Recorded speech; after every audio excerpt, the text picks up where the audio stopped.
Thank you so much. Thank you so much. Thank you. Thank you. Thank you, Dick Durbin. You make us all proud. On behalf of the great state of Illinois,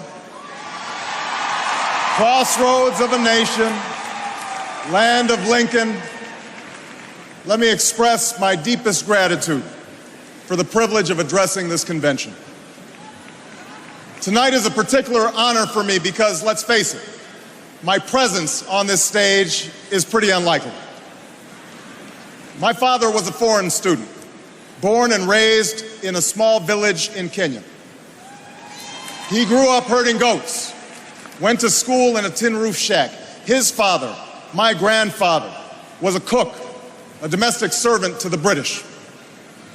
But my grandfather had larger dreams for his son.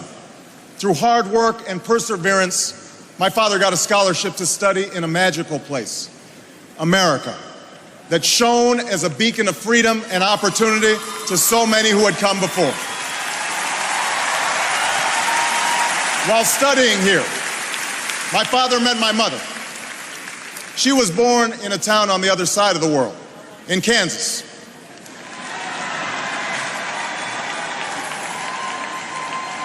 Her father worked on oil rigs and farms through most of the Depression. The day after Pearl Harbor, my grandfather signed up for duty, joined Patton's army, marched across Europe. Back home, my grandmother raised a baby and went to work on a bomber assembly line. After the war, they studied on the GI Bill, bought a house through FHA, and later moved west, all the way to Hawaii in search of opportunity. And they too had big dreams for their daughter. A common dream born of two continents. My parents shared not only an improbable love, they shared an abiding faith in the possibilities of this nation. They would give me an African name, Barak, or Blessed, believing that in a tolerant America, your name is no barrier to success. They imagined me going to the best schools in the land, even though they weren't rich, because in a generous America, you don't have to be rich to achieve your potential. They're both passed away now. And yet I know that on this night, they look down on me with great pride. They stand here, and I stand here today, grateful for the diversity of my heritage, aware that my parents' dreams live on in my two precious daughters. I stand here knowing that my story is part of the larger American story, that I owe a debt to all of those who came before me, and that in no other country on earth is my story even possible.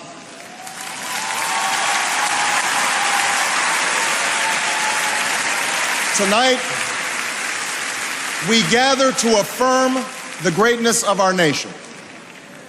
Not because of the height of our skyscrapers, or the power of our military, or the size of our economy. Our pride is based on a very simple premise, summed up in a declaration made over 200 years ago. We hold these truths to be self-evident, that all men are created equal, that they are endowed by their Creator with certain inalienable rights, that among these are life, liberty, and the pursuit of happiness. That is the true genius of America. A faith in simple dreams, an insistence on small miracles, that we can tuck in our children at night and know that they are fed and clothed and safe from harm, that we can say what we think, write what we think without hearing a sudden knock on the door, that we can have an idea and start our own business without paying a bribe, that we can participate in the political process without fear of retribution, and that our votes will be counted, at least most of the time.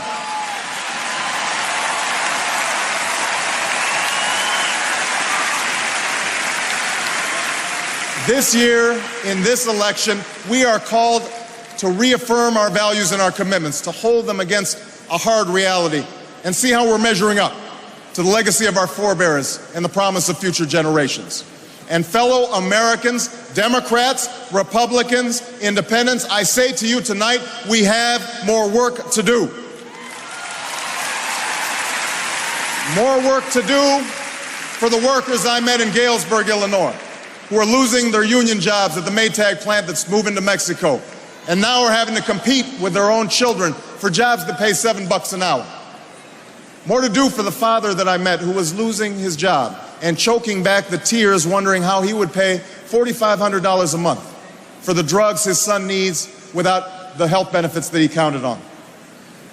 More to do for the young woman in East St. Louis and thousands more like her who has the grades, has the drive, has the will, but doesn't have the money to go to college. Now, don't get me wrong. The people I meet in small towns and big cities, in diners and office parks, they don't expect government to solve all their problems. They know they have to work hard to get ahead, and they want to. Go into the collar counties around Chicago, and people will tell you they don't want their tax money wasted by a welfare agency or by the Pentagon. Go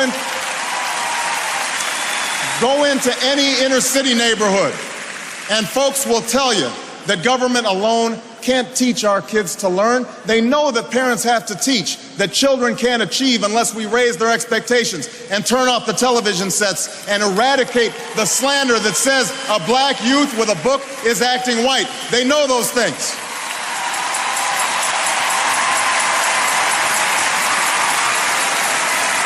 People don't expect government to solve all their problems. But they sense deep in their bones that with just a slight change in priorities, we can make sure that every child in America has a decent shot at life, and that the doors of opportunity remain open to all. They know we can do better, and they want that choice. In this election, we offer that choice. Our party has chosen a man to lead us who embodies the best this country has to offer, and that man is John Kerry.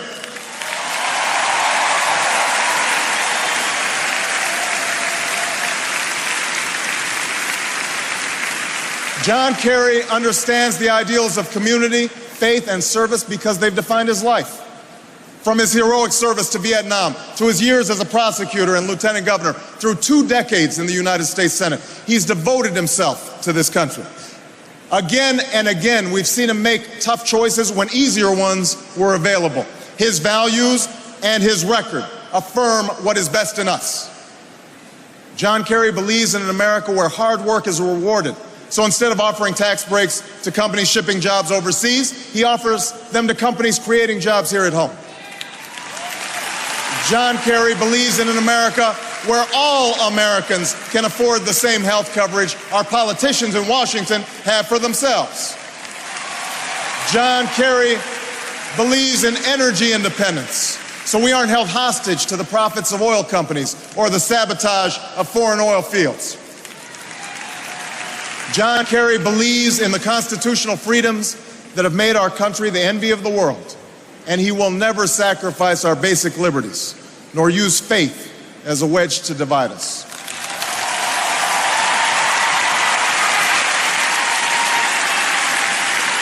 And John Kerry believes that in a dangerous world, war must be an option sometimes, but it should never be the first option. You know, a while back, I met a young man named Seamus in a VFW hall in East Moline, Illinois. He was a good-looking kid, 6'2", 6'3", clear-eyed with an easy smile. He told me he joined the Marines and was heading to Iraq the following week. And as I listened to him explain why he'd enlisted, the absolute faith he had in our country and its leaders, his devotion to duty and service, I thought, this young man was all that any of us might ever hope for in a child. But then I asked myself, are we serving Seamus as well as he's serving us? I thought of the 900 men and women, sons and daughters, husbands and wives, friends and neighbors who won't be returning to their own hometowns. I thought of the families I'd met who were struggling to get by without a loved one's full income, or whose loved ones had returned with a limb missing or nerves shattered, but still lacked long-term health benefits because they were reservists. When we send our young men and women into harm's way, we have a solemn obligation not to fudge the numbers or shade the truth about why they are going, to care for their families while they're gone, to tend to the soldiers upon their return, and to never, ever go to war without enough troops to win the war, secure the peace, and earn the respect of the world.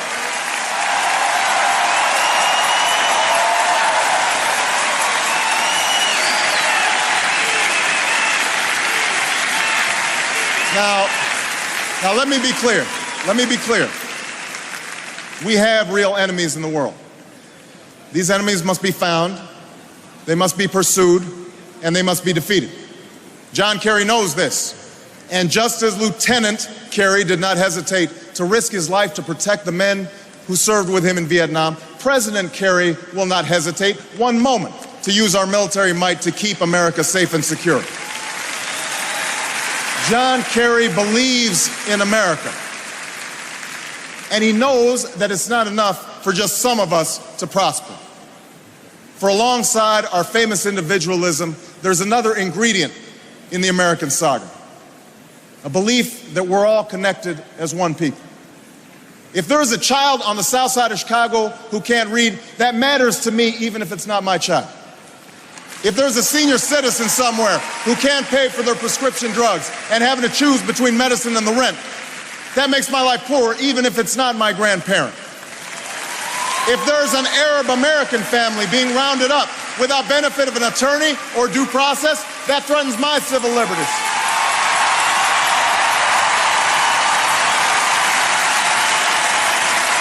It is that fundamental belief.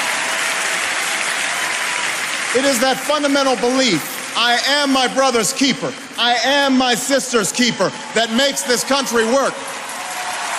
It's what allows us to pursue our individual dreams and yet still come together as one American family. E pluribus unum, out of many, one. Now, even as we speak, there are those who are preparing to divide us. The spin masters, the negative ad peddlers, who embrace the politics of anything goes. Well, I say to them tonight, there is not a liberal America and a conservative America. There is the United States of America. There is not a black America and a white America and Latino America and Asian America. There's the United States of America.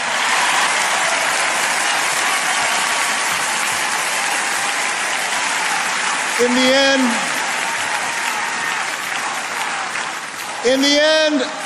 end, that's what this election is about.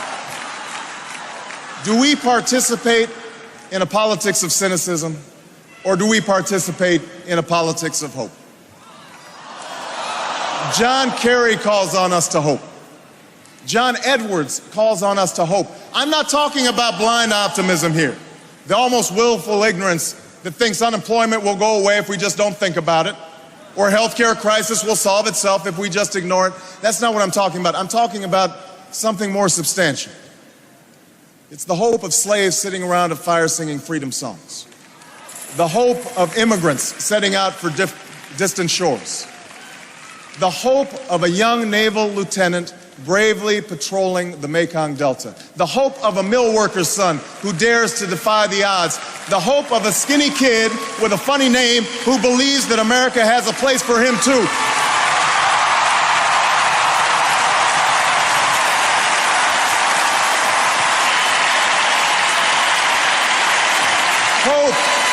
Hope in the face of difficulty. Hope in the face of uncertainty. The audacity of hope. In the end, that is God's greatest gift to us, the bedrock of this nation. A belief in things not seen. A belief that there are better days ahead. I believe that we can give our middle class relief and provide working families with a road to opportunity. I believe we can provide jobs to the jobless, homes to the homeless, and reclaim young people in cities across America from violence and despair. I believe that we have a righteous wind at our backs, and that as we stand on the crossroads of history, we can make the right choices and meet the challenges that face us. America, tonight, if you feel the same energy that I do, if you feel the same urgency that I do, if you feel the same passion that I do, if you feel the same hopefulness that I do, if we do what we must do, then I have no doubt that all across the country, from Florida to Oregon, from Washington to Maine, the people will rise up in November, and John Kerry will be sworn in as president, and John Edwards will be sworn in as vice president, and this country will reclaim its promise, and out of this long political darkness, a brighter day will come. Thank you very much, everybody. God bless you.